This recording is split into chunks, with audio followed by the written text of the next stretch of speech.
Hello, good evening. This is Platform Media International Sports Segment. My name remains Joe Ehizode. First of all, sports around the globe. The Premiership is hotting up with just 2 weeks to the start of the season.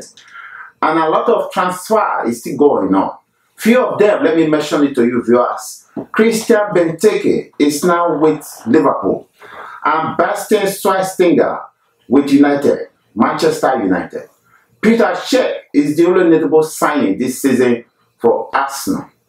As you know, Coach Arsene Wenger is very tactical and very clinical in signing players. But again, you can count on Arsenal and Arsene Wenger screening and screening again. And perhaps that has given the impression that he's not ready to sign or a big money transfer. And that has been his case over the years. Let's see how these players will make an impact during this season. Viewers will be discussing that shortly. But again, let's go to tennis. The US Open, the paid medals, is starting in 2 weeks' time. Djokovic, who is the champion in Wimbledon, will also be there to contend with his arch-rival Rafael Nadal from Spain. Serena Williams also again will be showing up. Again, he has been dusting all her opponents. Let's see who will put up the stiff challenge to Serena this time around. In golf, Tiger Woods has been disappointing his fans. Perhaps again, most people have recommended that Tiger Woods should get settled and married, because since he has divorced his wife in 2009, he has not been able to show up when he's required to do so. Tiger Woods, if you are listening to us, perhaps if you can take that advice and settle down, maybe that will help. Usain Bolt will also be defending. We put it to test his ability in the sprints. Tyson Gay and others are chasing his record, so he should be aware in the World Championship taking place in a few days' time. Viewers, that's all I got for you for global sports. In a short while, I'll be bringing my guest here, who is very notable in sports, to discuss other issues surrounding coaching in Nigerian Football Federation and NFF. Right now, there seems to be a crisis that has been covered up, but sooner than later, I suspect it will be blowing up. I will talk about that, and again, we'll give you bit by bit account about the transfer going on in the Premiership and the impact that will have on the performance of club. That's all I have for now. In the next edition, I'll be bringing my guest, but that's a mystery guest. Stand aside, you will soon know him. My name still remains Joe Ehizode. I'll see you shortly. Thank you.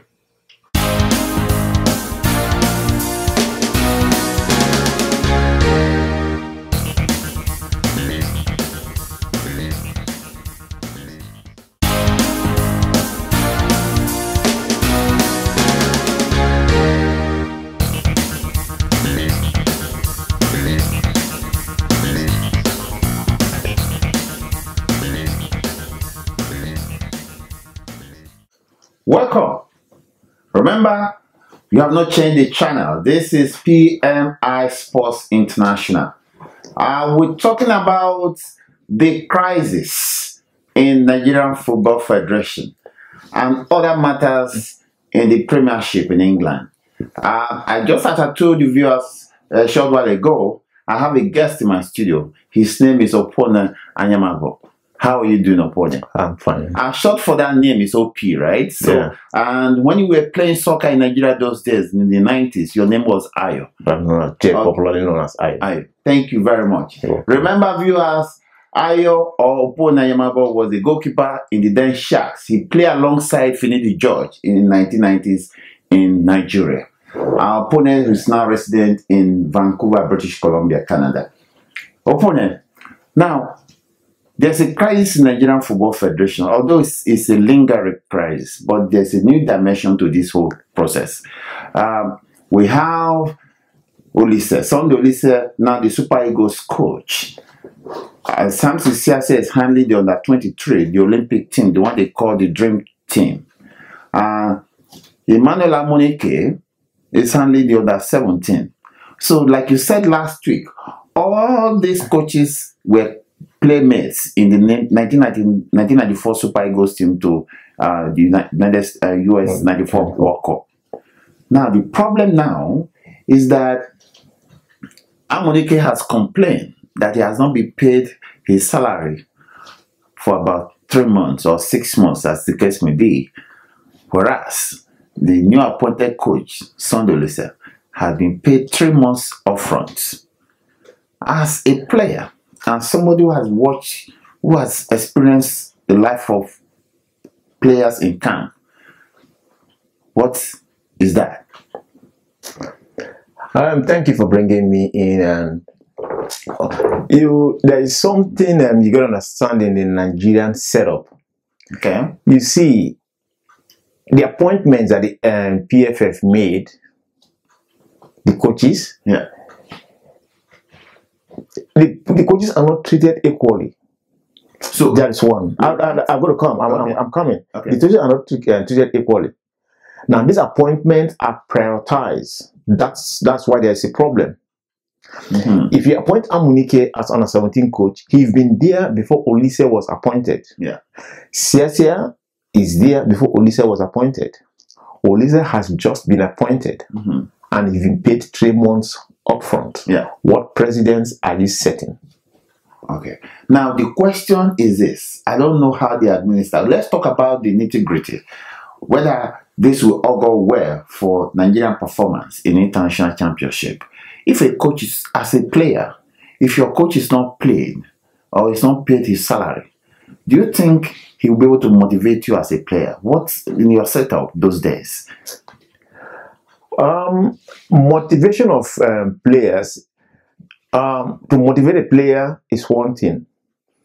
Another thing is to get coaches who love the game, who have passion for the game. Okay. Then money doesn't come in. Like in my time when I was playing, I played under Coach Monday Sinclair. And what Sinclair would always tell you, don't think about money. Play the game, money will come later. So when you appoint coaches, you have to appoint or hire coaches that have passion for the game. People that love the game, people that want to coach, people that want to do it, want to do the job. Let me stop you right there.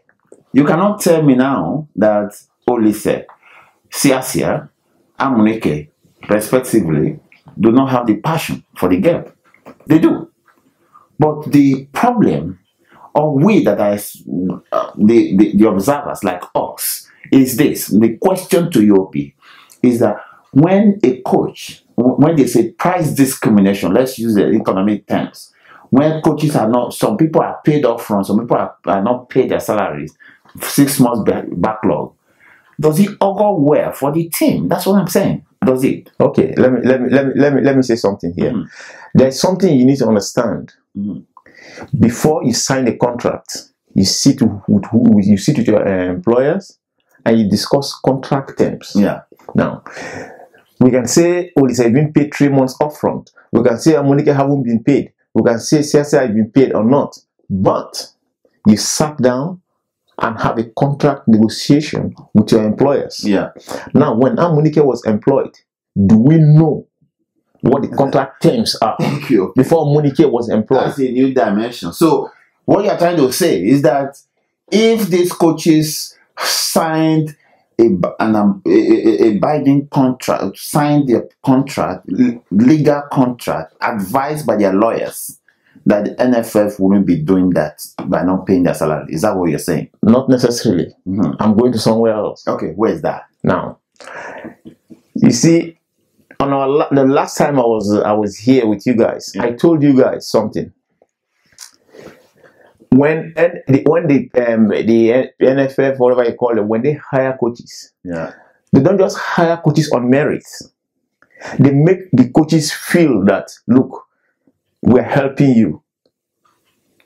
That is the problem that the PFF that we have in that NFF. That's the problem that they have. Because they don't hire coaches like, based on merit, you can do this job, come on, do this job. They don't hire coaches like that. Okay, I ask you, People like Amuneke played in Barcelona. I know that. Okay. For Sporting, played it to the top level. Siasia too played in Nantes. Oh, they played in Italy. Yeah, played in Italy. Siasia played in Nantes. In France. Is NFF doing this former international any favor by giving them positions to coach the national team? Are they? Somehow, one way, yeah.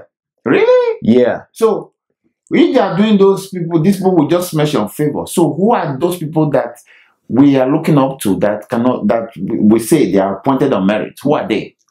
Do you have? Before we go to those people we say appointed on merit, if you look back a couple of years backward, okay, 3-4 years, Olise have been hanging around there, okay, asking, like, laundering, begging for this job, okay. Now somehow, one way or the other, they've given Olise that job, okay. Like, you understand that he been going there begging. Olise haven't coached any notable club that we can say, oh, Olise have coached here, so he deserves to get this job. I'm not saying he doesn't. Excuse me, sir. Arrigo Sacchi, formerly of Italy, never played for any team, notable team. He started head coaching at the top level. So what are you talking about? Okay, let me tell you. Okay. You don't have to be a player to be a good coach. Okay. Okay? Yeah. That's why I say passion. You can play for a national team, you can play to any level. It doesn't mean because you play, you'll be a good coach. I'll give you an example. Ruud Gullit of Holland. He was one of the best one-on-one players on the ball. Yeah. But he failed. He played as a coach. He didn't make it. Yeah. Marco van Basten of Holland is another example. Lothar Matthäus of Germany is another example. Didn't make it. Yeah. I will give you this guy in London. They call him Governor Paul Ince. Yeah. Good midfielder. Yeah. Played for Manchester United. Played for England. Didn't make it. Yeah. Roy Keane played for Manchester. He didn't make it. As a coach. So you get to understand something. Coaching is not just what you know. Coaching is like marketing. Management. It's pitching. You should be able to send your message across. Okay. If you can't send a message across for your players to buy, sorry. Okay, Opi, don't be an advocate. I hope you're not advocating for NFF. The question I ask, does it go well for a national team when coaches are not paid their salary? Keshi played for was owed 9 months salary when he won the Nations Cup in 2013. So, is it a good thing for people not to be paid their salary? So let's not like it's not. Is it? It's not a good thing for people not to be paid their salary. Yeah. But as I earlier said, we do not know the contract terms. Okay. That is the problem. That's a good thing. But again, if the coaches in Nigeria are listening to us, OP is saying when you are signing your contract, don't sign your rights away, right? Yeah. So look properly. Look before you leap, my friends. So, Amuneke, sorry, if you have a good and legal contract, I don't think NFF will have the boldness to be owing you salary. So, watch your back next time. Opi, now let's leave Nigerian football aside because we can stay here for the next 7 days talking about Nigerian Football Federation. Again, they are born not to administer well. That's why I just feel. Anything goes there. Now let's go to the Premiership because it's popular with our African brothers. It's popular in Nigeria.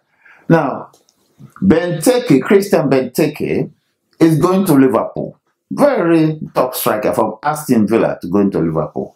Arsenal, usual with Arsene Wenger, have signed Peter Cech from Chelsea. And Manchester United have been in the market. They have Bastian Schweinsteiger from Bayern Munich. They have a couple of players, new players they have signed. Manchester City have signed Sterling from Liverpool. Now, who do you think will make the greatest impact amongst these players and which team? Right now, we cannot really say this guy is going to make it or this guy is not going to make it. Yeah. Firstly, what we're going to look at, players need to be healthy. Then you can say who's not going to make it. I'll start with Bastian Schweinsteiger. He's been injured for a while now. If you watch Bayern Munich, he's not been playing a lot in Bayern Munich. Yeah. Because he's been injured for a while. But they paid how much for him? About 400 million pounds. That's 40 million pounds. That's a discussion for another day, whatever they paid. Okay. So Benteke. Yeah. Benteke also is another injury-prone player. Okay. If Benteke is fit, I bet you there will be something else in Premier League this coming season. All right. Now, Raheem Sterling is a young and unproven player. Okay. Look, we're going to look at something when he sign young players. Okay.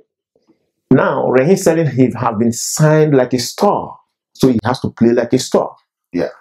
It's like only the franchise. Yeah. Now he has to play like a star. Yeah. Not in Liverpool. Whatever he does, oh, he tried. He's a young boy. No, that is gone now. Now he's a star, so he has to make Manchester City to win. He get a step up. Okay. I want him to do well, but the ball is in his court. Okay. So what about Arsenal? Arsenal. Peter Cech is the only notable signing Arsenal have made. This is. And from all indications, Arsene Wenger is now thinking that he's going to win the league because he's signed Peter Cech. I know as what Arsene Wenger is thinking, and he believes in continuity. That's why he doesn't want to make too much changes in his team. Arsene Wenger is known for that. He doesn't make too much changes. But I want Arsene Wenger to learn something, to regress and check 3 seasons ago when Manchester United won the league. Alex Ferguson retired. That very team, that same core of players were handed over to David Moyes, and he failed woefully. Okay. So you cannot just base on what you have and say, "Oh, we're gonna continue and we're gonna win." No, Chelsea won the league. They strengthened their team. Okay, let me bring you back to my question. So, among these players, who do you think will make the greatest impact?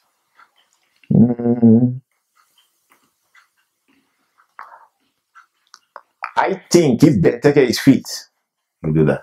He will do that. If they can keep Benteke fit. Because there's this observation I read in the English press that Benteke is a physical number 9. That when crosses are made to him in the 18, he's a good finisher. But Liverpool doesn't play that kind of game. They play 1-2 touch from the center or from the wings. So Benteke will have a problem with that. No, I think. I'll put it this way. I think Brendan Rodgers is going to reverse his style of play. Yeah, he's going to reverse back to what made him almost won the league. Okay. When Brendan Rodgers went to Liverpool, he was trying to play from the back, and it didn't work. Okay. So he changed his play. What did he do? He had Raheem Sterling, he had Daniel Sturridge, and he had Luis Suarez. Yeah. So what he was doing then, he was boycotting the middle by playing direct balls to the forward line. Because he had Gerrard there, who was playing almost like a libero. Yeah, thank you. Swinging from the back and swinging all the passes. That was what made Liverpool successful. Now I think he got into his head, he got carried away, and he switched and he went back to his old ways. That's why he failed last season. Okay. But I think Liverpool is giving him another chance again and say maybe there is still something in him. So if you are an owner of a team after spending almost £100 million trying to sign players and you don't do well, so what's going to happen to him? You don't just sack a coach maybe because he didn't do well. Let's regress back to the early 80s. Yeah. When Alex Ferguson was signed for Manchester United, they almost sacked him. Yes. They almost sacked him. But you see, this is what I keep saying. Those days, money were not spent heavily. Now you are spending millions of pounds, millions of dollars signing players. And the supporters are no longer patient. So if you are spending over $100 million or £100 million in a season trying to bring 7-6 players to a team, and you are saying, give me time. I don't think there's time for you. If you don't do well, you'll be fired. So I see a lot of coaches in the Premiership losing their jobs in the first 7 weeks. And my prediction is that somebody like Brendan Rodgers is in trouble. What do you feel? I cannot dispute that. Okay. But it's up to Brendan Rodgers now to step up to the plate. Who knows? Who knows? Yeah, we can say. Okay.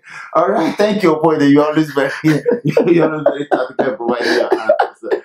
So viewers, Premiership starts in a fortnight. Arsene Wenger is on stake. He's going to have how many years now? Is it the 20th year? 18 years now, right? Year. So those people that were not born when Arsene Wenger took over Arsenal are playing for him now. So Arsene Wenger has started the 18th season in the Premiership.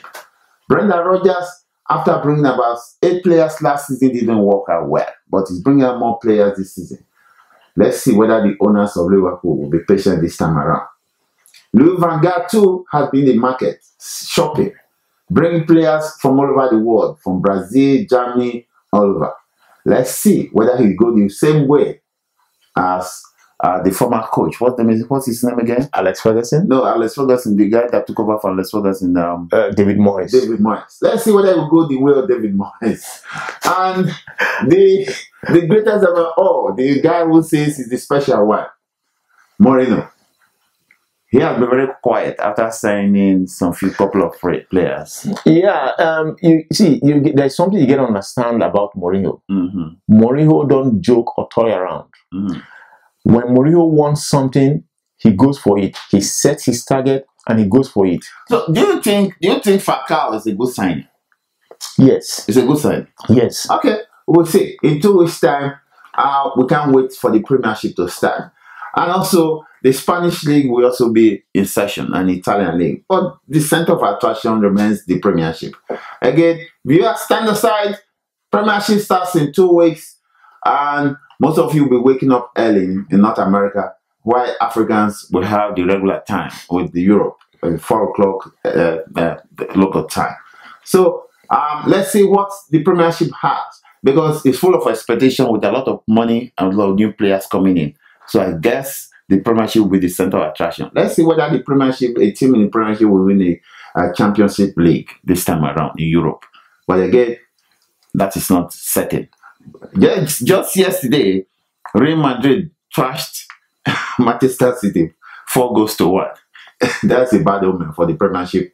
But again, yeah, but that is friendly. You cannot really judge the season. That is friendly. Okay. Arsenal just beat Everton 3-1. Yeah, but it's a good omen. But that is still friendly. Yeah, right? Here you go. With the world P is staying, you can begin to fathom out the team that he supports.